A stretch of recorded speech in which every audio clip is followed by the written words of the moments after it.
There is a specific, suffocating kind of humiliation reserved exclusively for those marrying into old money.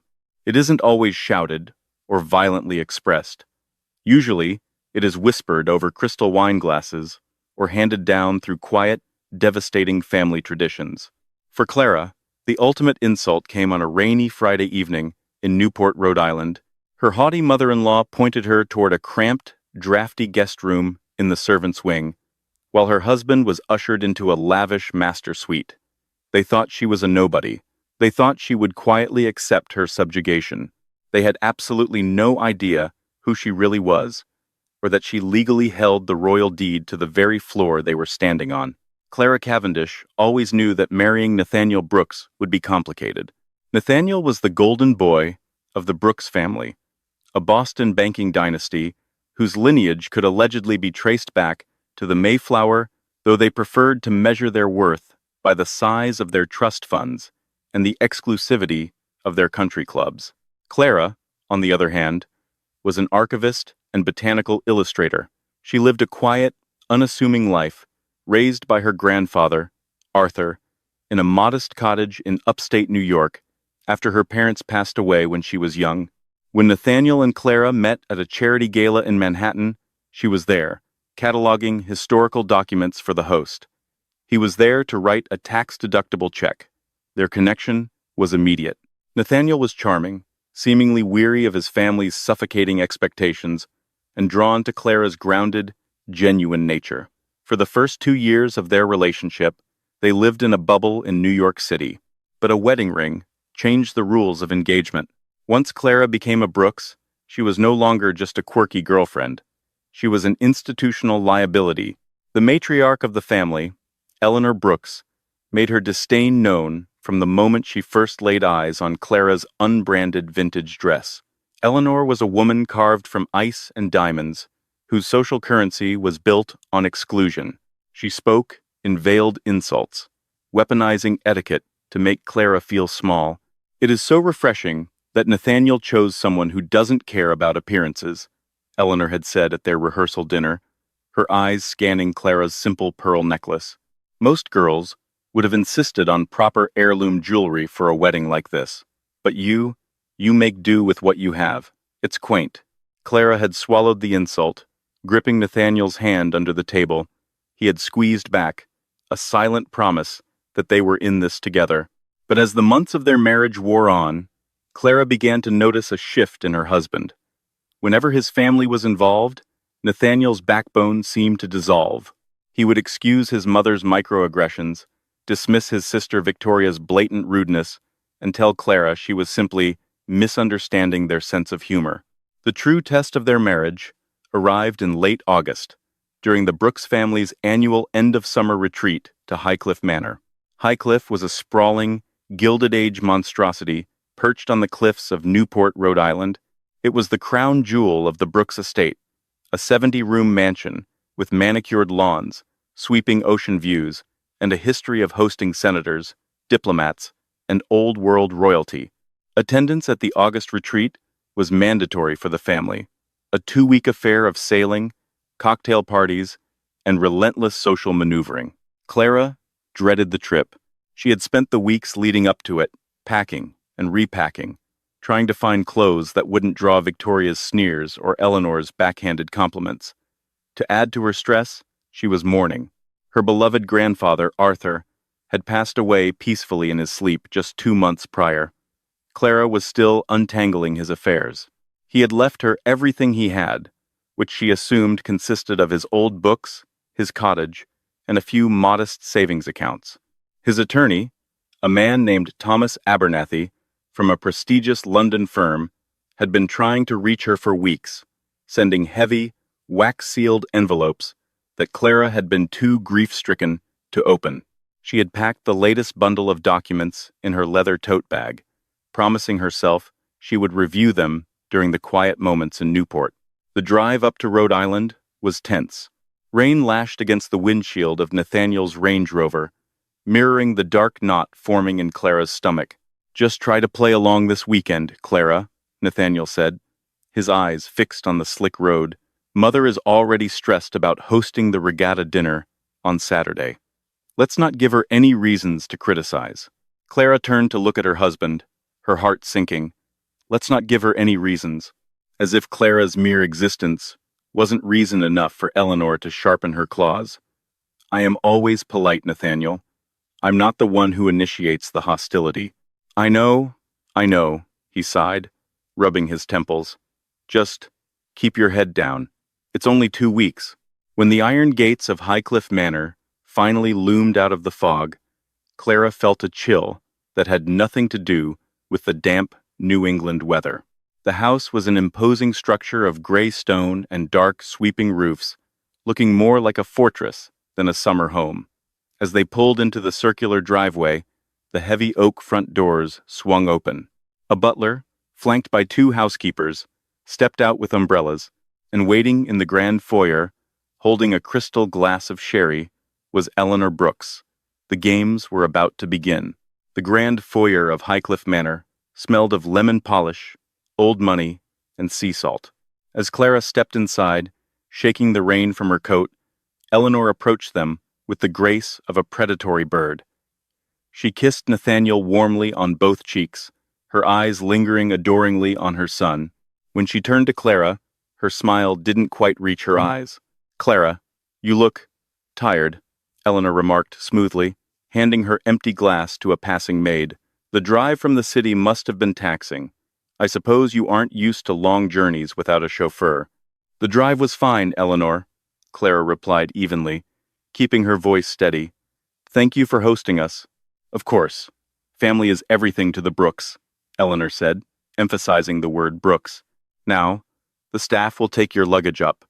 Nathaniel, darling, your usual suite is prepared. The Admiral suite in the West Wing. I had them air it out just the way you like." Nathaniel smiled, looking relieved. "Thanks, Mother. The Admiral suite is perfect." Clara waited for Eleanor to mention their shared room, but the older woman turned her attention back to the butler. "Thompson, please ensure Mrs. Brooks' bags are taken to the blue room in the East Wing." The silence that followed was so profound that Clara could hear the ticking of the grandfather clock in the hallway. She blinked, her mind struggling to process what had just been said. The East Wing, the blue room. "Excuse me?" Clara said, her voice dropping an octave. "Did you say the blue room? Nathaniel and I are married. We share a room." Eleanor turned back to Clara, her expression one of practiced, polite confusion. "Oh, my dear, has Nathaniel not explained the Highcliffe traditions to you?" She looked at her son, her perfectly arched eyebrows raised. "Nathaniel, really, you must prepare your wife for these things." Nathaniel shifted uncomfortably, his face flushing a deep shade of crimson. He refused to meet Clara's eyes. "Clara, I meant to tell you, it's an old family rule. During the formal August retreat, only blood members of the Brooks family and their direct heirs sleep in the main family suites in the West Wing. Spouses usually stay in the East Wing until they've produced an heir." Clara stared at her husband, the blood rushing in her ears. She felt as though she had been slapped across the face. "You're joking. You are putting me in a separate wing of the house because I haven't given birth to a Brooks baby?" "It's not just you, Clara." Victoria, Nathaniel's sister, chimed in as she descended the sweeping marble staircase. She was wearing a cashmere sweater draped over her shoulders and a smirk on her lips. "When Aunt Margaret married Uncle Charles, she slept in the East Wing for 3 years until little Charlie was born. It's tradition. It honors the bloodline." Clara turned her gaze to the East Wing corridor. She knew what the East Wing was. Nathaniel had told her about it during a drunken, candid moment early in their relationship. The East Wing was historically the servants' quarters. It had been mildly renovated in the 1950s, but remained drafty, cramped, and completely disconnected from the luxurious grandeur of the rest of the house. The blue room was notoriously the smallest of them all, usually reserved for an overflow of distant, unliked cousins or personal assistants of wealthy guests. "Nathaniel," Clara said, her voice deadly quiet, cutting through the smugness of the room, "tell me we are not doing this." Nathaniel looked at his mother, then at Victoria, and finally at his shoes. Clara, please, let's not make a scene on the first night. It's just how things are done here. It's only for sleeping. We'll be together all day. Just go along with it. For me, the betrayal was a physical weight in Clara's chest. He wasn't going to stand up for her. He was going to let his family publicly humiliate her, treating her as a second-class citizen, a mere incubator, waiting to earn her place in their hollow dynasty. Fine, Clara whispered, her voice trembling not with tears, but with a cold, terrifying rage. She didn't look at Eleanor or Victoria. She simply picked up her heavy leather tote bag, the one containing her grandfather's unread letters, and turned to the butler. Thompson, please show me the way to the blue room. The walk to the east wing felt like a march to the gallows. The thick, plush carpets of the main house gave way to creaky hardwood floors. The intricate crown molding disappeared, replaced by plain, chipped paint. The blue room was exactly as she had imagined, a small, gloomy space with a single window overlooking the gravel parking area, a narrow twin bed, and a faded floral bedspread that smelled distinctly of mothballs and dampness. When Thompson closed the door behind him, leaving her alone, Clara dropped her bag onto the floor and sat on the edge of the stiff mattress. She didn't cry. The shock had bypassed sadness and settled directly into a profound, chilling clarity. Nathaniel had shown her exactly who he was, and the Brooks family had shown her exactly where she stood. She was an outsider, a commoner allowed in the castle only on their degrading terms. She spent the evening alone in the cold room. She skipped dinner, ignoring the half-hearted text message Nathaniel sent, claiming he had tried to bring her a plate, but his mother had insisted she probably just wanted to rest. Seeking a distraction from the gnawing anger in her stomach, Clara reached into her tote bag and pulled out the thick, wax-sealed envelopes from Thomas Abernathy. Her grandfather, Arthur, had been a quiet, gentle man who spent his days tending to his roses and reading historical biographies. He had never spoken of grand wealth or aristocratic lineages, but as Clara broke the seal on the first envelope and slid out the thick, vellum parchment inside, the trajectory of her entire life and the fate of the Brooks family was about to change forever. The rain battered against the single, rattling window of the blue room as Clara switched on the dim bedside lamp. The light cast long, dancing shadows across the cramped walls. She pulled her knees to her chest, unfolding the heavy documents with careful hands. The first page was a letter from Thomas Abernathy, senior partner at Abernathy, Carmichael and Associates, a law firm located in Mayfair, London. Dear Mrs. Brooks, it is with my deepest condolences that I write to you regarding the passing of your grandfather, Arthur Hugh Cavendish. However, it is imperative that we discuss the matters of his estate with the utmost urgency. I understand you have been grieving, but the contents of this package hold significant legal and financial implications that require your immediate attention. Your grandfather was a man who preferred a life of quiet anonymity in the United States.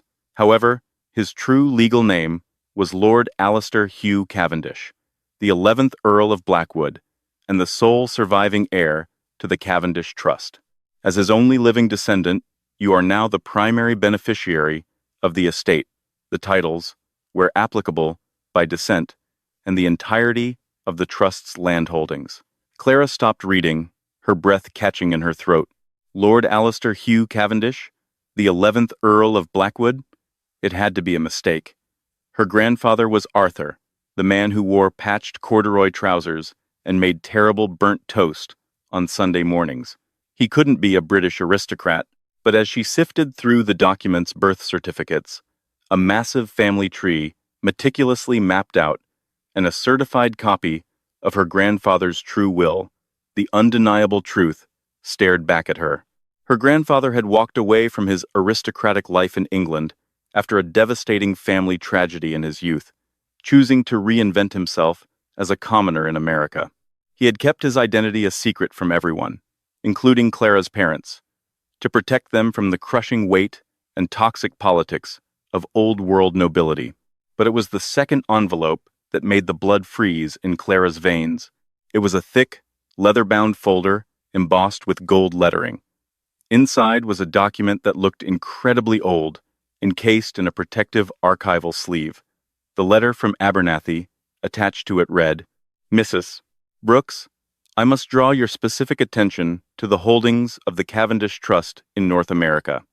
In the late 18th century, the Crown granted your ancestors several large tracts of coastal land in New England.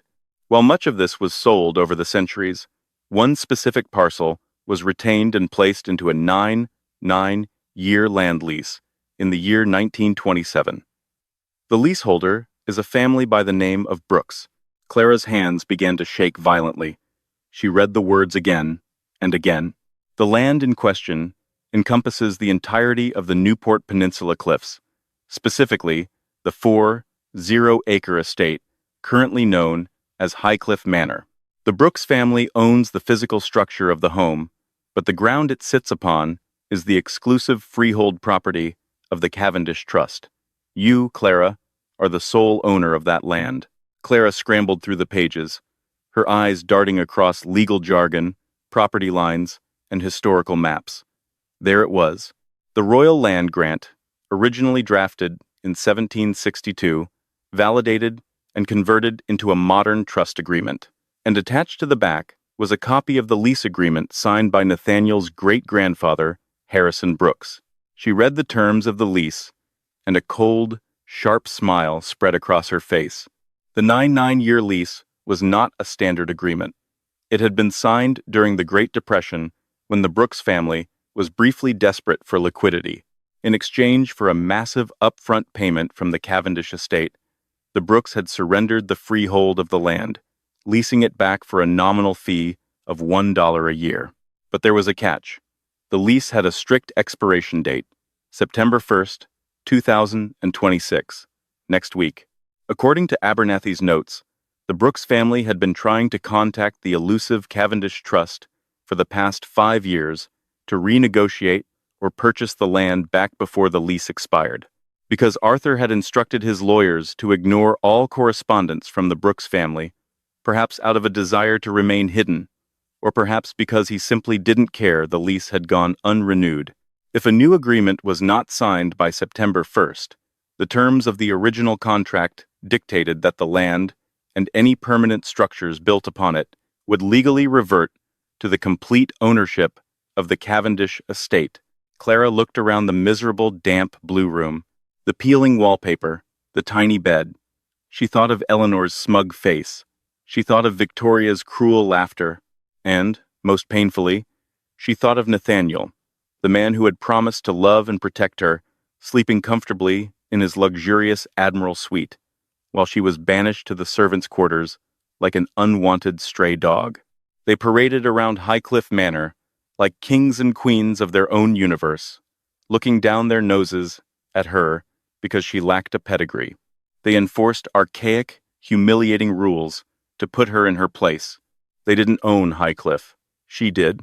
Clara carefully folded the documents and placed them back into the leather folder. She didn't feel like crying anymore. The crushing weight of the humiliation had vanished, replaced by a quiet, vibrating power. She was Clara Cavendish, the granddaughter of the Earl of Blackwood, and the undisputed owner of the ground beneath Eleanor Brooks's expensive Italian leather shoes. She lay back on the uncomfortable twin bed, staring up at the water-stained ceiling. The weekend was just beginning. The Brooks family was preparing to host the social event of the season, a massive gala where they would flaunt their wealth and status to the elite of New England. Clara decided she would not cause a scene tonight. She would not storm into the West Wing and demand a better room. She would play the dutiful, quiet, commoner wife. She would let Eleanor and Victoria revel in their perceived superiority. She would let Nathaniel believe he had successfully managed his difficult wife. She would let them climb to the very peak of their arrogant pedestal, because the higher they climbed, the harder the fall would be when she finally pulled the ground out from under them. Clara reached over and turned off the small bedside lamp. For the first time since she had arrived at Highcliffe Manor, she closed her eyes and slept soundly. The morning sun did little to warm the damp chill of the blue room, Clara awoke to the sound of seagulls crying over the Atlantic, her body stiff from the unforgiving mattress. For a fleeting second, the events of the previous night felt like a bizarre, terrible nightmare. But as her eyes adjusted to the peeling wallpaper, and she saw the heavy leather briefcase tucked safely beneath her open suitcase, the reality of her newfound power settled over her like a heavy velvet cloak.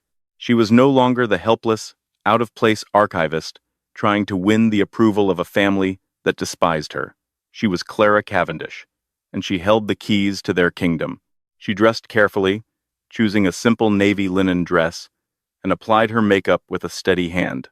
When she finally descended the creaking stairs of the East Wing and navigated her way to the bright, sun-drenched morning room, the contrast was jarring. The morning room smelled of fresh espresso and cut lilies.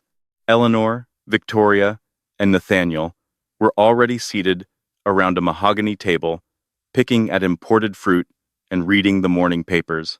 "Good morning," Clara said, her voice bright and untroubled.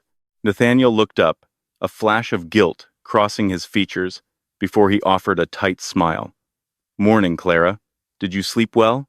"Like a stone," she replied, pouring herself a cup of coffee from the silver carafe.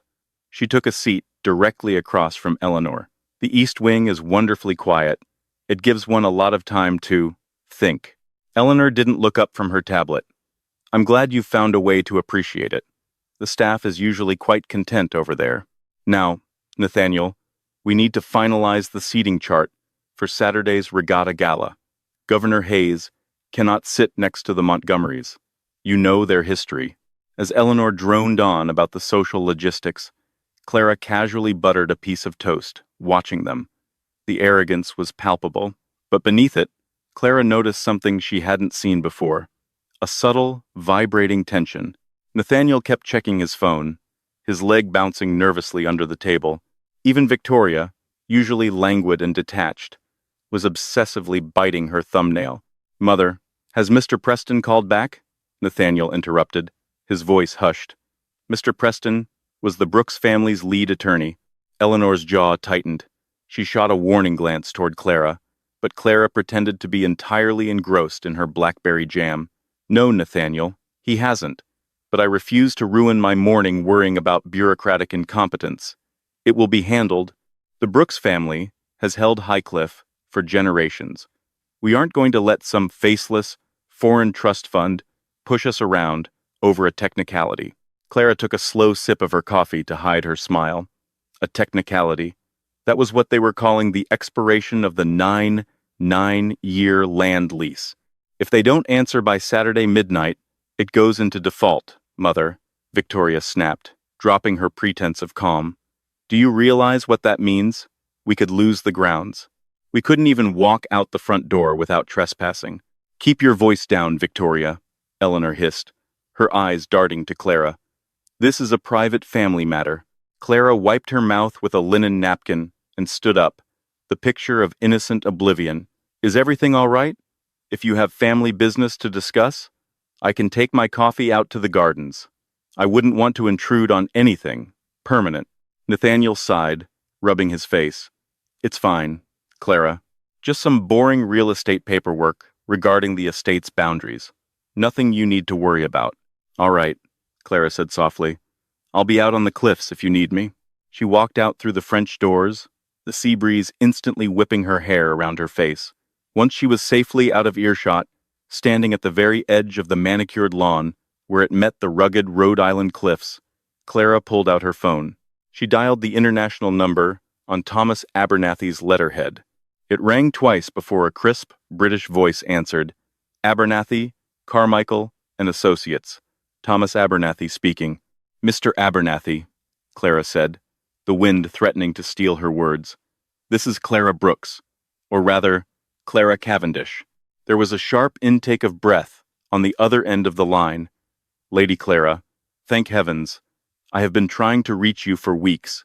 Please accept my most profound condolences for your grandfather's passing. Lord Alistair was a remarkable man. Thank you, Thomas. I've read the documents. All of them. Then you understand the gravity of the situation regarding the North American holdings," Abernathy said, his tone turning strictly professional. Specifically, the Highcliffe estate lease. It expires on Saturday, September 1st, at precisely midnight. The Brooks family's legal counsel has been bombarding our offices with frantic offers. They are willing to pay an astronomical sum to renew the lease for another 50 years. Clara looked back over her shoulder at the sprawling, arrogant mass of Highcliffe Manor. She saw Eleanor barking orders at a gardener through a window. She thought of the cold, damp, blue room. "Thomas," Clara said, her voice as hard as the stones beneath her feet, "I do not want their money." "I see," Abernathy replied carefully. "May I ask what your instructions are, Lady Clara?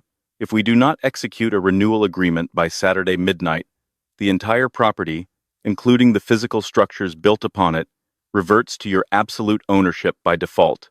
"I know," Clara said. "I want you to ignore all correspondence from their lawyers, but I need you to send a representative to Highcliffe Manor this Saturday night, someone official. Send them to the gala." "A representative to do what, exactly?" "To inform them," Clara smiled coldly, "that their lease has not been renewed, and the new owner of the estate is ready to take possession." The next 48 hours passed in a blur of frantic preparations. The Brooks family was preparing to host 300 of New England's most elite socialites for the annual end-of-summer regatta gala. Delivery trucks constantly rumbled up the gravel driveway, unloading thousands of white hydrangeas, crates of vintage champagne, and a small army of caterers. Throughout it all, Clara played her part flawlessly. She stayed out of Eleanor's way, nodded politely at Victoria's barbed comments about her quaint upstate upbringing, and accepted Nathaniel's half-hearted apologies for neglecting her. Nathaniel was a ghost, consumed by hushed phone calls and panicked meetings with his mother in the library. He had completely abandoned Clara to the isolation of the East Wing, only seeking her out when he needed to keep up the appearance of a happily married man in front of the staff. Saturday evening arrived with a heavy, oppressive humidity. Clara stood in front of the small, spotted mirror in the blue room, smoothing down the skirts of her gown. She had forgone the extravagant, sequined monstrosities that Victoria and Eleanor favored. Instead, she wore a vintage, floor-length gown of deep emerald silk that had belonged to her grandmother. It was understated, elegant, and commanded a quiet, undeniable presence. Around her neck, she wore a simple gold locket containing a picture of Arthur. When she walked down the grand staircase to join the party, the foyer was already packed with men in tuxedos and women dripping in diamonds. A string quartet played softly in the corner. Nathaniel was waiting at the bottom of the stairs. For a moment, when he looked up and saw her, genuine admiration flashed in his eyes. "You look stunning, Clara." "Thank you, Nathaniel," she said, her voice cool and detached. She took his offered arm, feeling nothing but the rough fabric of his tuxedo sleeve. The man she had loved was gone, replaced by this weak, anxious stranger who cared more about his mother's approval than his wife's dignity. "Listen," Nathaniel whispered as they walked toward the ballroom. "Mother is on edge tonight. There's a business deal that might fall through at midnight. Just smile, mingle, and for God's sake, don't bring up the sleeping arrangements if anyone asks." "I wouldn't dream of it," Clara replied smoothly. The gala was a masterclass in superficiality. Clara floated through the crowd, a perfect, quiet accessory on Nathaniel's arm. She listened to senators boast about their golf handicaps and watched Eleanor hold court near the champagne tower, looking like a queen defending her castle. But Eleanor's usual iron composure was cracking. Her eyes constantly darted to the grand entrance, checking the grandfather clock that stood ominously in the hall. It was 10:30 p.m. At 11:15 p.m., the heavy oak doors opened, and a man stepped into the foyer. He didn't fit in. He wore a sharp, modern charcoal suit rather than a tuxedo, and he carried a sleek, leather briefcase. He looked around the opulent room with an expression of mild, professional boredom. Clara watched from across the room as Eleanor spotted him.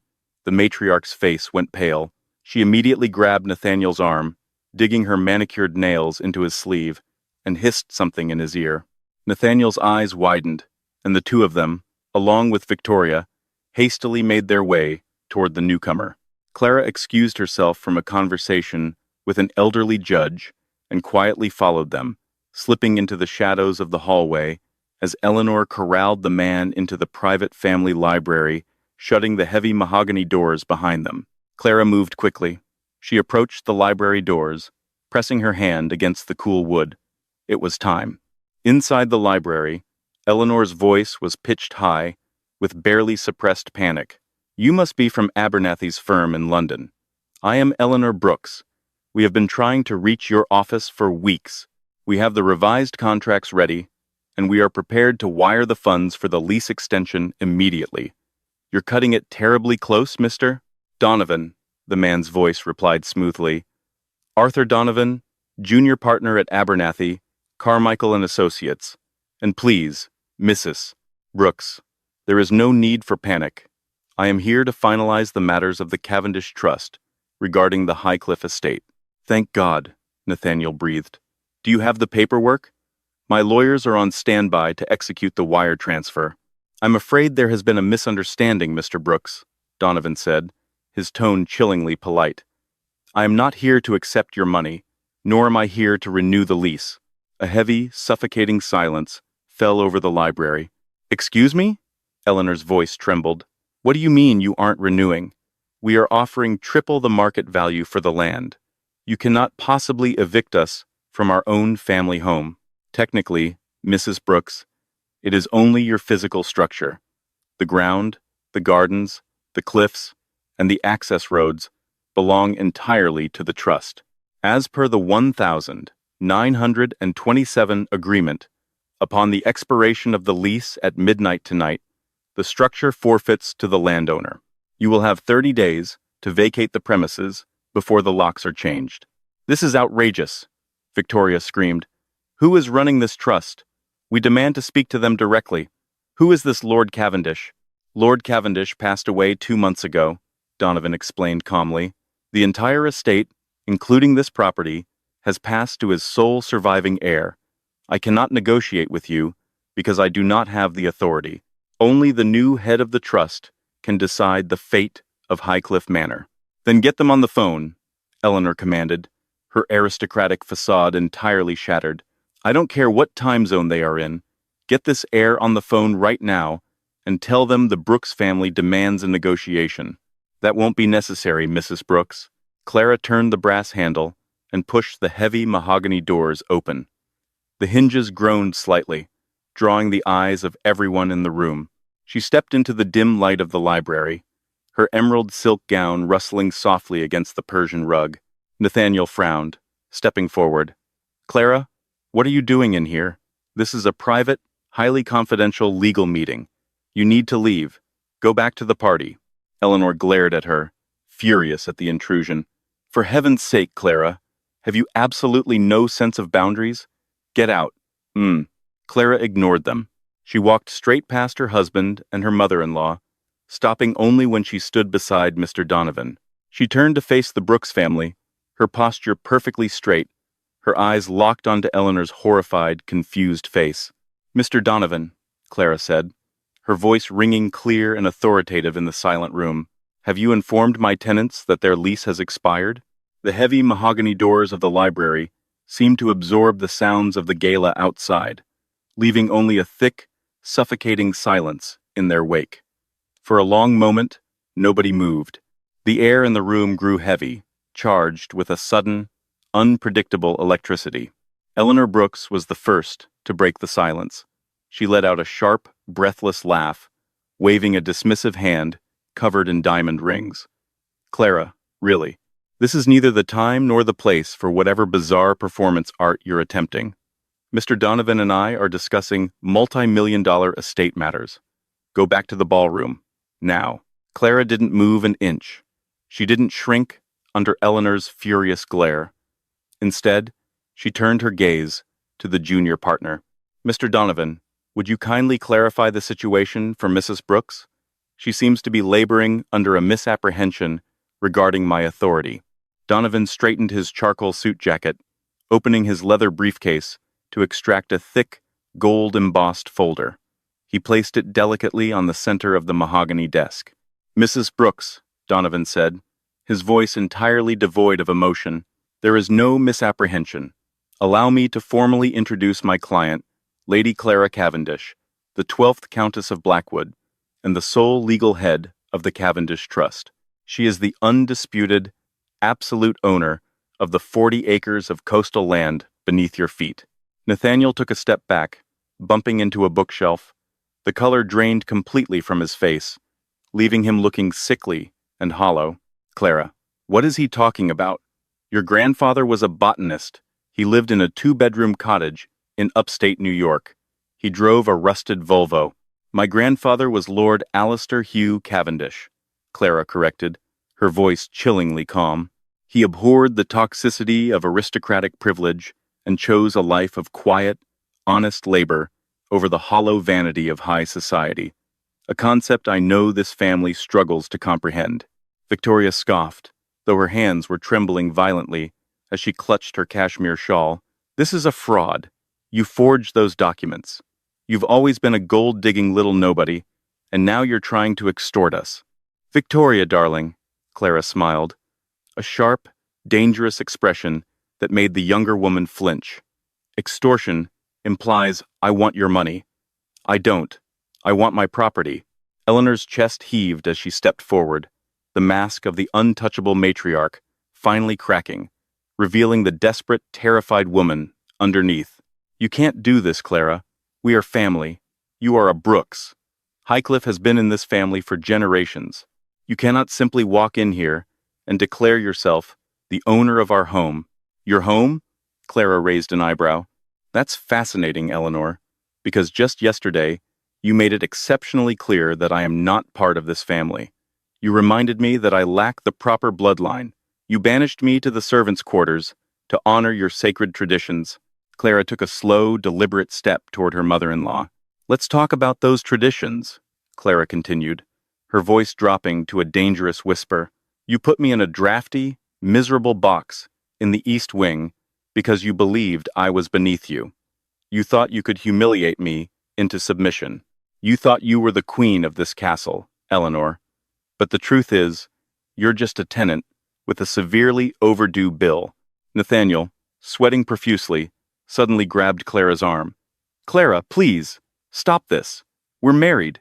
We are a team. Whatever land you've inherited, it belongs to both of us. We can just, Mother way. We can just sign the renewal together. I'll talk to Mother. I'll get you the Admiral's suite. I'll make sure you're treated with the respect you deserve." Clara looked down at Nathaniel's hand on her arm. The revulsion she felt was absolute. She yanked her arm away, stepping back to stand beside Donovan.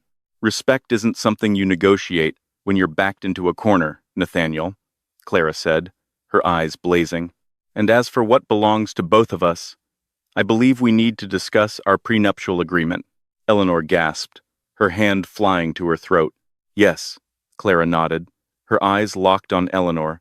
"The ironclad prenuptial agreement your mother forced me to sign 2 weeks before our wedding. Do you remember the terms, Nathaniel?" "I certainly do." Clara turned to Mr. Donovan, signaling him to continue. The lawyer pulled a single sheet of paper from his file. "According to the Brooks family prenuptial agreement, drafted by your own legal counsel," Donovan read aloud, "any and all inherited wealth, titles, landholdings, or trusts acquired by either party before or during the marriage remain the exclusive, undisputed property of the inheriting spouse. In the event of a divorce, the non-inheriting spouse is entitled to 0% of said assets." Donovan placed the paper on the desk. "Your mother drafted this to ensure Lady Clara could never touch a dime of the Brooks family fortune. Ironically, it has perfectly shielded the multi-billion-dollar Cavendish Trust from you." Nathaniel stumbled back, dropping into a leather armchair, as if his legs had given out. He buried his face in his hands. Eleanor was shaking violently now, her perfectly styled hair suddenly looking severe and haggard. "What do you want, Clara? Name your price. We will double the lease fee. We will give you a seat on the Brooks banking board. Just, please, you cannot evict us. The social scandal, it would ruin us." "Here is what is going to happen," Clara announced, completely ignoring Eleanor's pleas. She listed her terms with brutal efficiency. Asterisk, the default. At exactly midnight tonight, your 9-year lease expires. The land, and by the laws of the 1927 agreement, the physical structures built upon it, including Highcliffe Manor, will legally revert to the Cavendish Trust. Asterisk, the eviction. You have exactly 30 days to pack your belongings and vacate the premises. Mr. Donovan will oversee the transition. If you attempt to vandalize, strip, or damage the property, I will tie up your bank accounts in litigation for the rest of your natural lives. Asterisk, the gala. You will return to your party out there, you will smile, you will pour champagne, and you will pretend everything is perfectly fine until the last guest leaves. You will not ruin my house with your public weeping. 30 days? Victoria shrieked, tears of sheer panic ruining her mascara. Where are we supposed to go? Our Boston townhouse is being renovated. We have nowhere to put all our things. I hear the blue room in the East Wing is available, Clara said deadpan, though I wouldn't recommend the mattress. The heavy, brass pendulum of the grand hallway clock swung with a terrifying finality. Bong. The first strike of midnight reverberated through the thick mahogany walls of the library, cutting through the stunned silence like a gavel striking wood. Bong. Clara did not wait to watch the Brooks family disintegrate any further. She had delivered her verdict, and the execution of their vanity was no longer her concern. Turning her back on their pale, horrified faces, she let the heavy library doors click shut behind her. The sound severed her completely from the toxic labyrinth of their dynasty. As she walked back down the opulent main corridor, the juxtaposition of the house was almost cinematic. From the grand ballroom to her left, the lively, oblivious sounds of a string quartet playing a sweeping waltz spilled out into the foyer. 300 of New England's wealthiest socialites were currently sipping vintage champagne, laughing at terrible jokes, and wholly unaware that their haughty hosts had just been legally rendered homeless. Clara didn't pause to mingle. She bypassed the sweeping marble staircase, leading to the luxurious West Wing, the wing she was never deemed worthy enough to inhabit, and made her way down the narrow, uncarpeted hallway to the East Wing. When she stepped back into the blue room, the chill of the space hit her differently. Just hours ago, the peeling floral wallpaper, the drafty single-pane window, and the narrow, stiff twin bed had felt like a meticulously designed prison meant to break her spirit. Now, the room was nothing more than a temporary waiting area. The smell of mothballs and damp wood no longer held any power over her. Clara opened her scuffed leather suitcase on the miserable little bed and began to pack. She folded her modest linen dresses and soft cardigans with a methodical, soothing rhythm. A profound, buoyant lightness had taken root in her chest. The crushing, suffocating weight of trying to twist herself into a shape that the Brooks family might finally accept had vanished entirely. She was Clara Cavendish. She was exactly who she was supposed to be. The floorboards in the hallway groaned. A moment later, the cheap wooden door of the blue room pushed open. Nathaniel stood in the doorframe, looking as though he had physically aged 10 years in the span of 20 minutes. His expensive, tailored tuxedo hung awkwardly on his frame, his bow tie was undone, and his eyes were completely bloodshot. The arrogant, untouchable golden boy of Boston banking had been reduced to a frantic, trembling mess. "Clara, please," he choked out, stepping into the cramped space. He reached out, his hands hovering in the air as if he wanted to touch her, but was too terrified of the consequence. "Please, don't do this. Don't throw our entire marriage away over a petty, vindictive revenge. I know you're angry. You have every right to be angry, but we can fix this. I love you." Clara paused, her hands resting on a folded sweater. She looked at her husband, truly looked at him, stripping away the handsome charm and the familiar smile she had once fallen in love with. Beneath it all, she saw nothing but a frightened, spineless little boy who had spent his entire life hiding behind his mother's wealth and his family's manufactured prestige. "You do not love me, Nathaniel," Clara said softly. Her voice carried no malice, only a cold, clinical certainty. You loved the idea of a quiet, unassuming wife who would make you feel grounded, someone who wouldn't challenge your family's suffocating authority. You wanted an accessory, a pet. That's not true. I stood by you. You let me sleep in a servant's quarters, Nathaniel, she stated, her eyes locking onto his with an unyielding intensity. You watched your mother point me toward this damp, miserable box, and you nodded along. You drank vintage scotch in your luxurious Admiral suite, while I shivered under a moth-eaten blanket. You let your sister insult my upbringing. You let your mother degrade my very existence. And you only miraculously found your backbone the exact second you realized I held the royal deed to your inheritance. Nathaniel swallowed hard, tears finally spilling over his eyelashes. I was weak. I admit it, Clara. I was a coward. But we took vows, for richer or poorer. Remember? We are a team. Whatever land you've inherited, it belongs to both of us now. We can fire my mother's lawyers. We can sign the renewal together. You can have the master suite. We can rule Highcliffe together. Just you and me. Clara actually smiled. A tragic, hollow expression. You still don't get it. Respect isn't something you get to desperately negotiate when you're backed into a corner and staring down the barrel of an eviction notice. And as for what belongs to both of us, I suggest you reread the documents your mother so viciously forced upon me. Nathaniel blanched, the realization hitting him like a physical blow. Yes, Clara nodded, zipping her suitcase shut with a sharp, decisive sound. Eleanor's masterpiece of paranoia, the ironclad prenuptial agreement she made me sign 2 weeks before our wedding to ensure the gold-digging commoner could never touch a dime of the Brooks fortune.